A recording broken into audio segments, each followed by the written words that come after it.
Entonces, compañeros, cuando nosotros hacemos cosas o actuamos y después digamos, tenemos que mirar para adentro qué cosas estoy haciendo y cómo estoy comportando en el escenario que me provoca la vida social. No es chiste lo que pasó a los compañeros amigos. Y hay que ser serio. Yo aquí fui clarito en la mañana. Aquí en Valdivia no hay abogados que defiendan ese caso. Y luego se lo va a ratificar mi compañero, el señor Gamolán. Se lo va a ratificar. Entonces, esos temas serios hay que tratarlos de forma seria. Podemos chacotear, divertirnos y todo lo malo los dirigentes, pero cuando hay temas que son de fondo, no podemos actuar con debilidad. Tenemos que tener firmeza, claridad, principio y capacidad técnica, pertinencia en los hechos. Compañeros, solo como vamos aquí, conversábamos con Sergio de que pudiera hacer primero el tema de la política, libertad sindical, y después nos vamos a los derechos fundamentales. Porque no diría, ¿qué razón? Libertad sindical hasta las 11. Y ahí tenés que preguntarle. Ya, perfecto. Ahí vamos.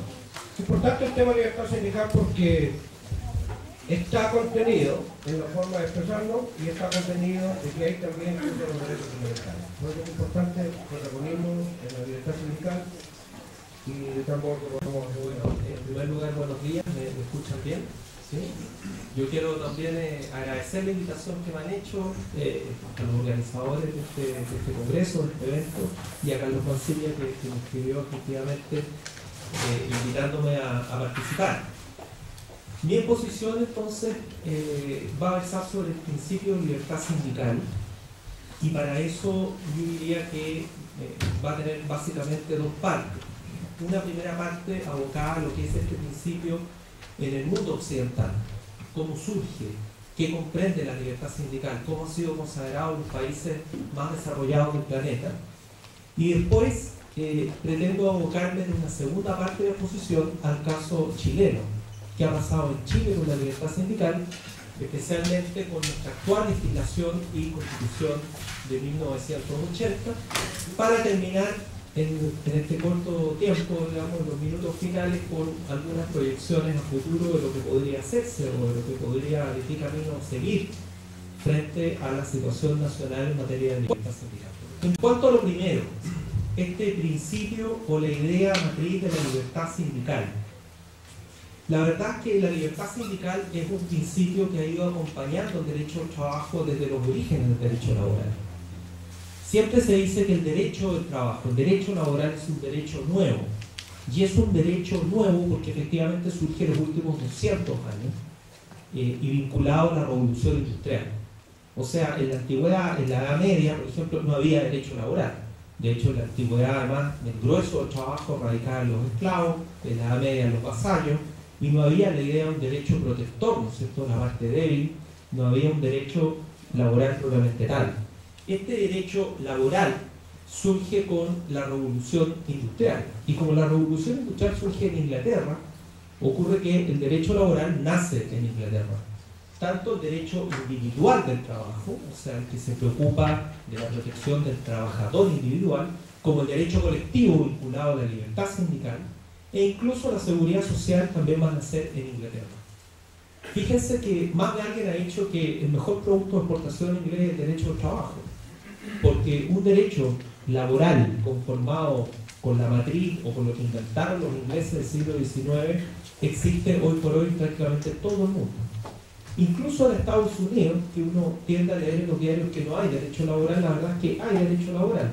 Distinto al chileno, con pocas normas de protección al despido, por lo tanto, sí, eso como que impacta mucho, el despido es bastante libre en Estados Unidos, pero hay una serie de normas de jornada de trabajo, ingreso mínimo, trabajo nocturno, medidas de higiene y seguridad, igualdad en el trabajo, y las normas de libertad sindical norteamericana, que son vistas como normas blandas o débiles, que protegen poco al sindicalismo, son más intensas que las de Chile. Así que la verdad, bueno, ya voy a hablar de Chile, pero incluso en el caso de Estados Unidos, que se lo mira como un país medio antisindical, les cuento, por ejemplo, la huelga en Estados Unidos tiene más hipótesis que en Chile. O sea, si los trabajadores estiman que no hay condiciones de seguridad en una empresa, pueden ir a una huelga legal en Estados Unidos, en Chile se van detenidos y probablemente despedidos, porque la huelga solamente está dentro de la negociación. Quiere decir que el Estado, los estados en el mundo, frente al sindicalismo,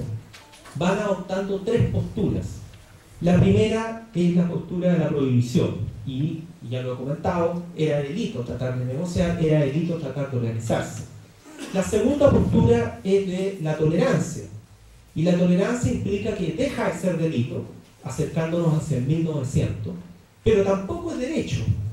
¿Qué significa que, por ejemplo, si yo hago una huelga, ya no es delito, pero tampoco es derecho? Significa que, como no es delito, no me voy a ir preso. Pero como no es un derecho, el empresario te puede despedir, el empresario te puede exigir responsabilidad por los daños en la producción, por la paralización, puede implicar que el sindicato tenga que indemnizar al empresario. O sea, no es un derecho la huelga, tampoco es delito, pero no están parados, no sé si me explico. Y por último llegamos a una tercera etapa en que se lo considera como derecho desde fines de la Primera Guerra Mundial.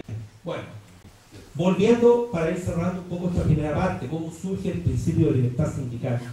Nos encontramos entonces que está esta legislación de tres fases y nos encontramos con que, por ejemplo, en el caso de Chile, en el sector público, aunque está todo prohibido, los sindicatos igual negocian, y en el sector privado, aunque está todo permitido, cada vez menos negociación colectiva. Y eso nos lleva a otra característica muy relevante del principio de libertad sindical, y es que se da mucho en la informalidad. O sea, cuando en un país hay sindicatos fuertes, da lo mismo que haya una legislación que consagre los derechos. Es lo que le ocurre a la NEF. Da lo mismo si la 19.216 te da o no el derecho a negociar colectivamente. Si logra paralizar al Estado con su huelga, el Estado va a tener que conversar. Da lo mismo si la ley permite la huelga que hubo de un día en Codelco la semana pasada o esta semana. Da lo mismo que sea una huelga ilegal. Paralizó Codelco. ¿Y qué está haciendo el gobierno? Está diciendo no, que nunca ha pensado privatizarla. Probablemente sí quiere privatizarla, pero después de la huelga ha dicho no, obviamente vamos a conversar, etc. O sea, esto es un tema de poder. Y generalmente al legislador no le interesa darle poder a los sindicatos. Es un contrapoder social que es medio peligroso, se te puede volver en contra, y por lo tanto es importante el pensar que no siempre la legislación le va a estar dando la mano al sindicato. Y si el sindicato se organiza y logra coordinarse, y la unidad sindical, que es muy importante, puede tener mucha fuerza y puede ser un interlocutor válido, aunque a nivel del papel de la ley sea todo ilegal. Por lo tanto, también esa es una característica muy relevante. Cuando yo comencé a estudiar este tema hace unos 20 años atrás, porque la verdad es que no soy tan joven, es que me he hecho varias cirugías estéticas, un par de pactos, bueno, cuando comencé a estudiar este tema hace unos 20 años atrás, yo pensaba, como chileno obviamente, ¿no?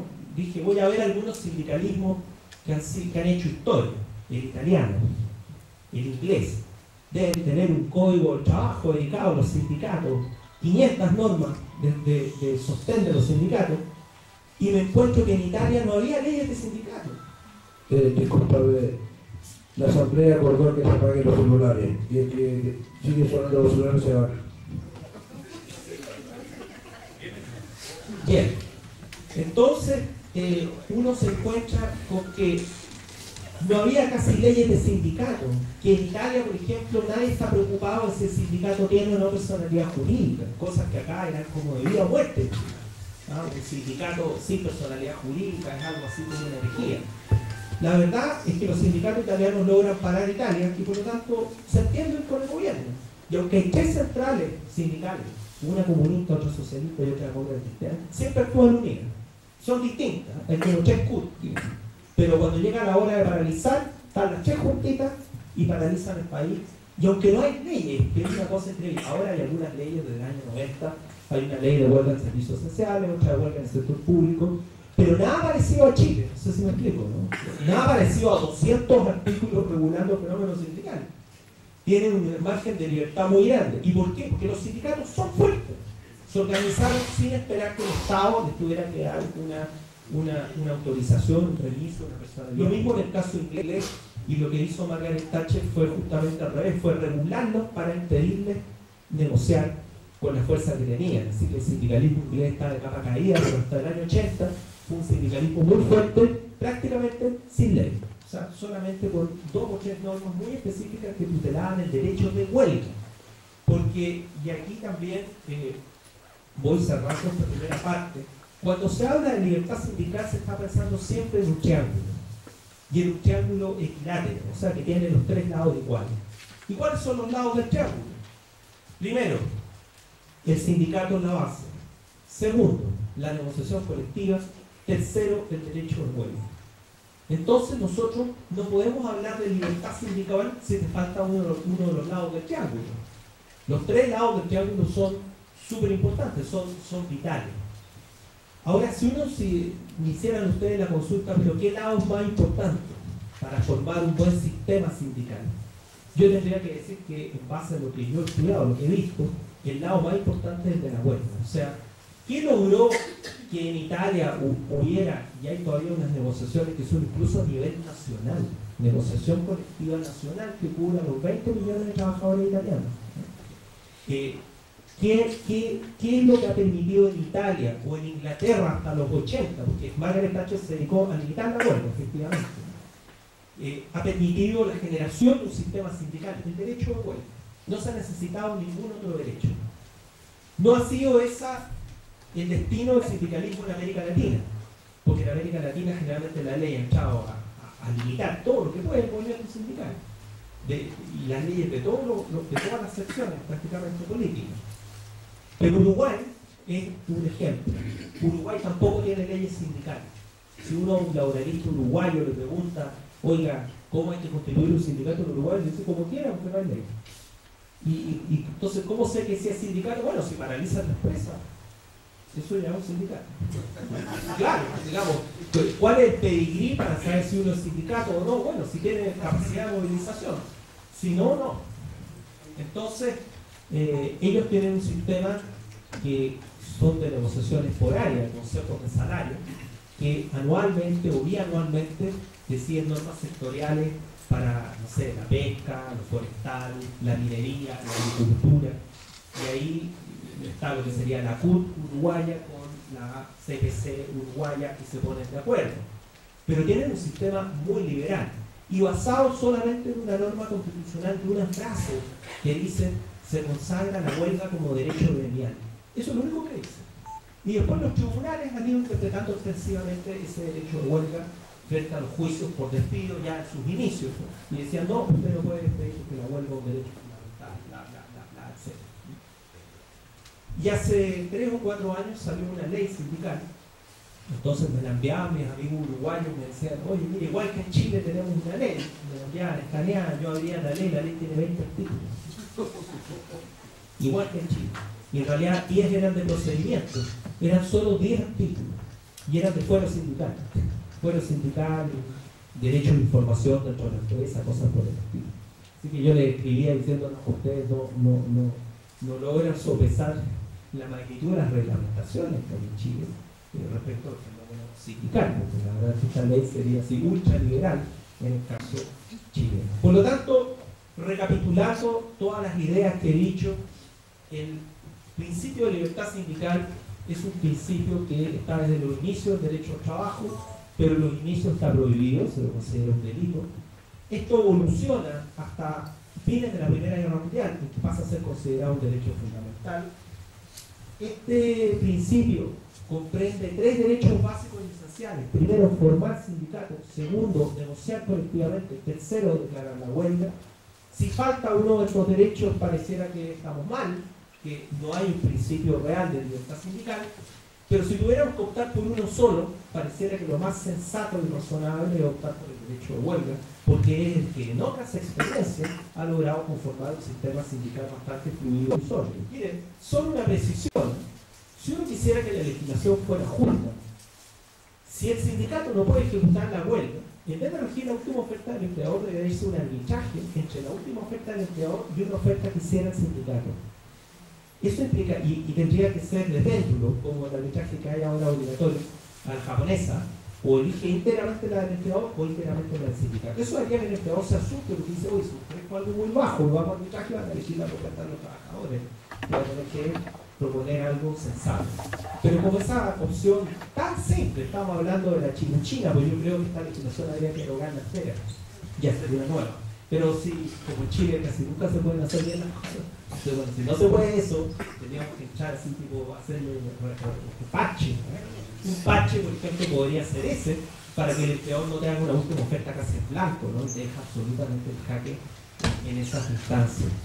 Entonces, en Chile hay una hipótesis de huelga que toma la vinculación, pero que da la impresión que fuera una huelga regañadiente, ¿no? Como que el legislador se vio obligado a tener que, casi por las apariencias que consagraba un derecho de huelga, y ocurre que a este derecho de huelga se le une el reemplazo de los trabajadores, y todos sabemos lo que está ocurriendo con los reemplazos. El empleador hasta tiene estudiantes de práctica antes, que es una verdadera burla, ¿no? Hace que los trabajadores le enseñen la faena y después con los estudiantes de práctica cambian, ¿no es cierto?, a los muchos casos los mineros, ¿no? Los 33 mineros.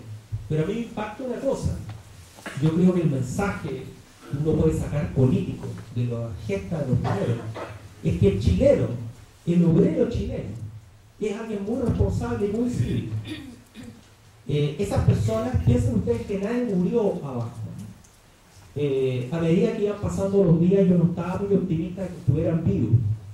Y recuerdo, yo tengo una hija, la María José, mi hija, que tiene 17, que me acuerdo que yo le comentaba, mira, capaz que se hayan comido alguna persona.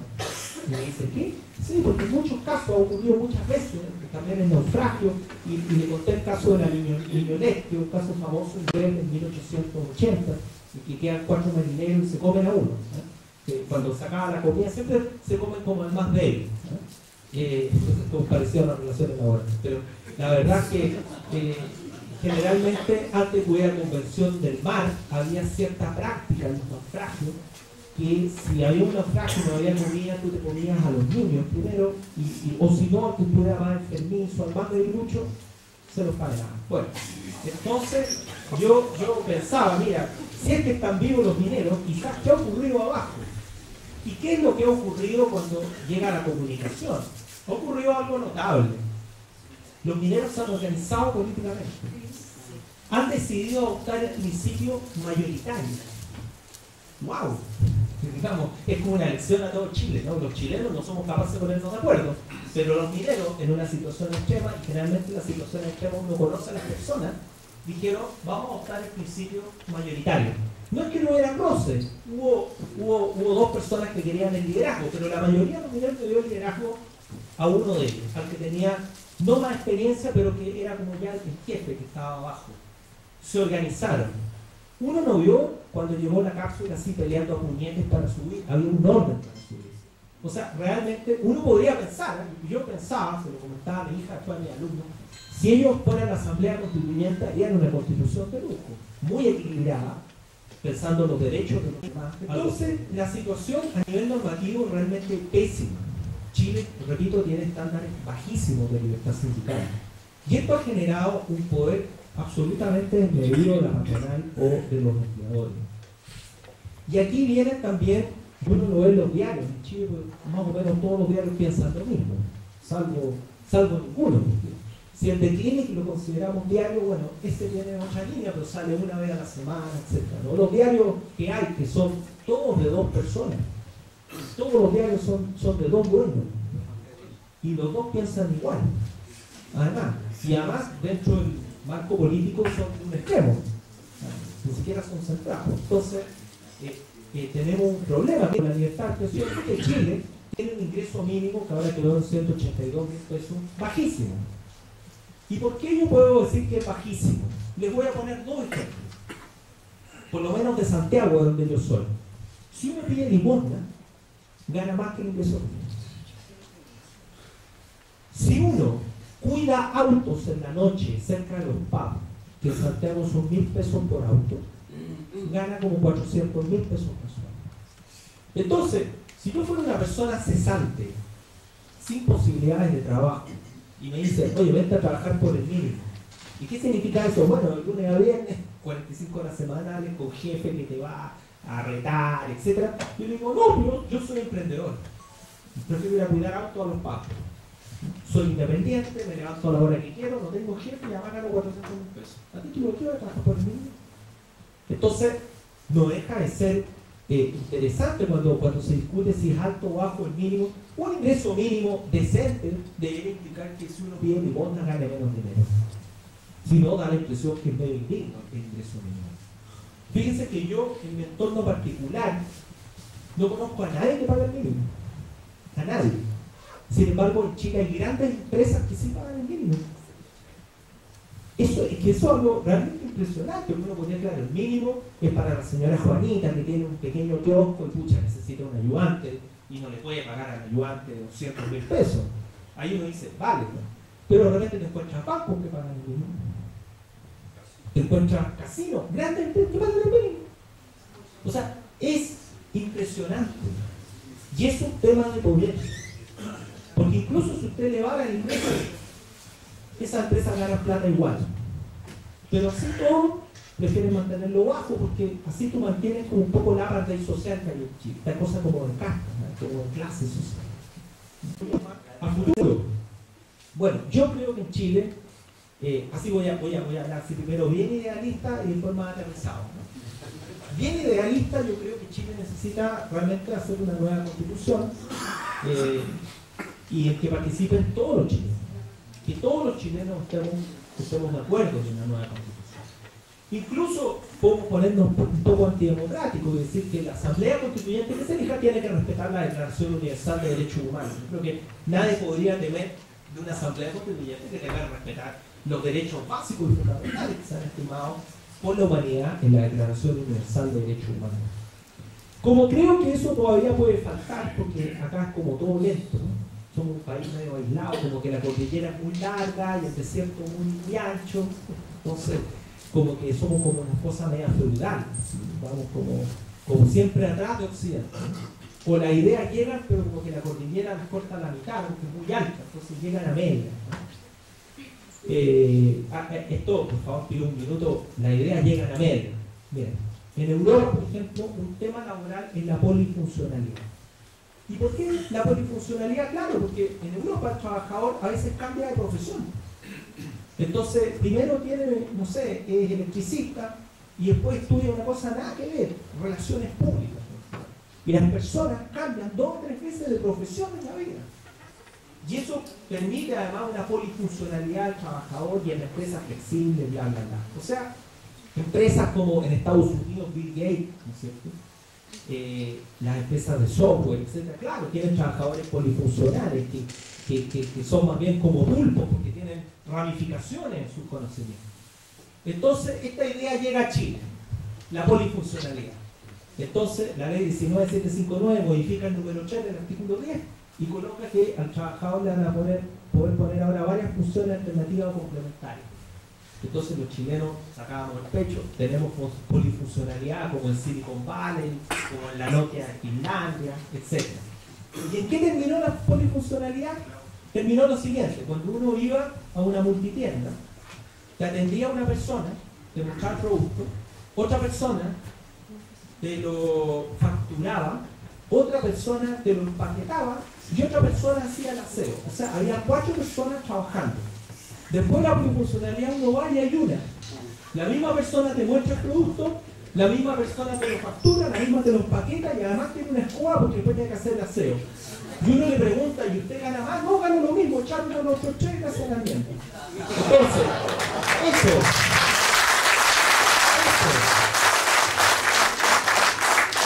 eso es la flexibilidad laboral a la chilena. Porque es cierto que en el mundo se habla de flexibilidad laboral, pero se habla de flexibilidad laboral frente al desarrollo de la nueva economía, de la sociedad del conocimiento, pero nadie habla de flexibilidad laboral para trabajadores de supermercado, pues se está trabajando igual que en el 1800, con jornada de trabajo, con jefe, etc. Entonces, repito, acá las ideas como que llegan a media.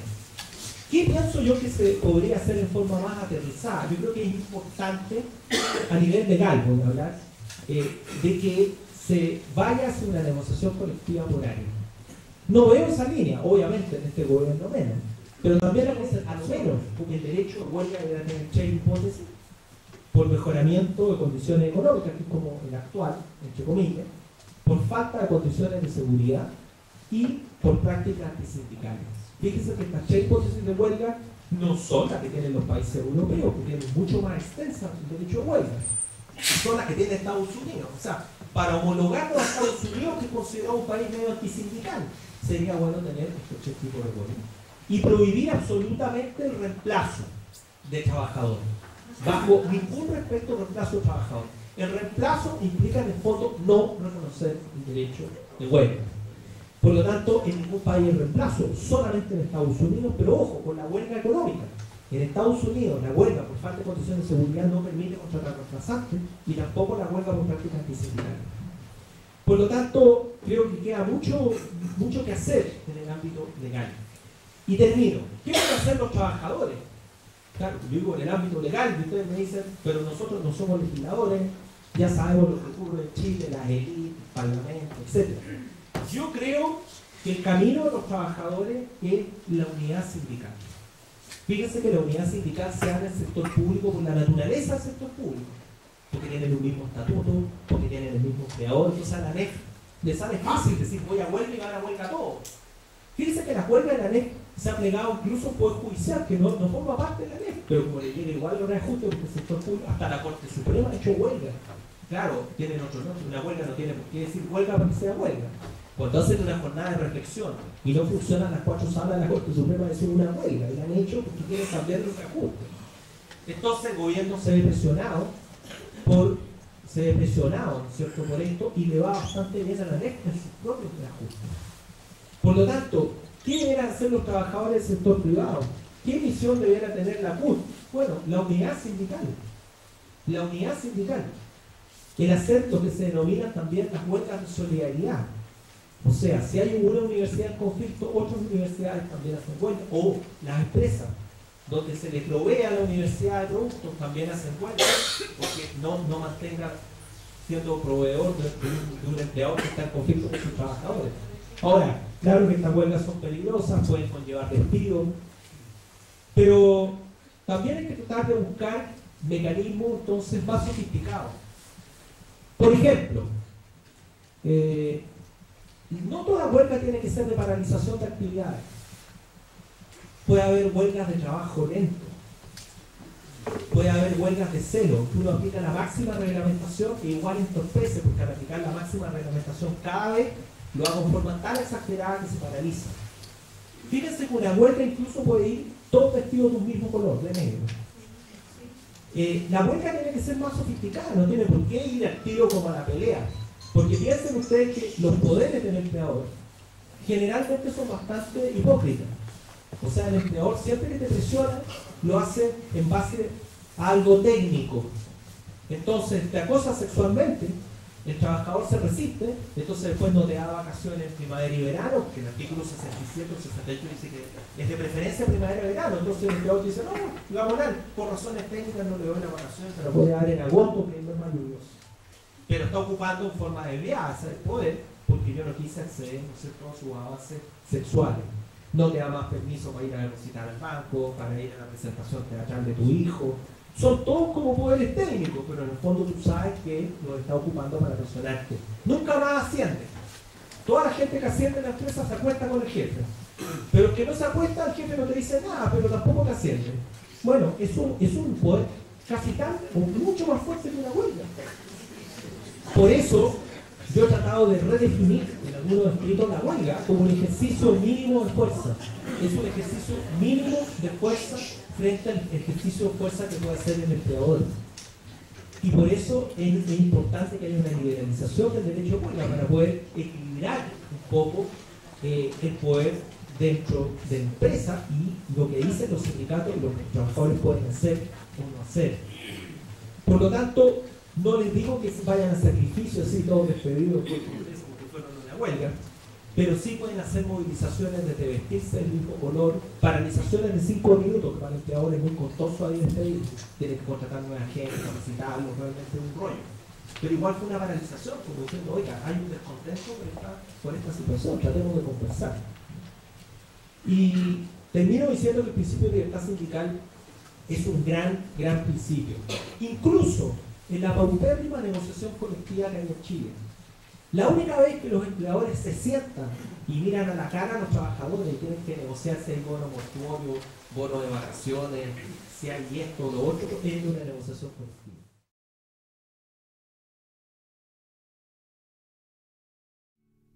Vamos a andar para llegar a la vida.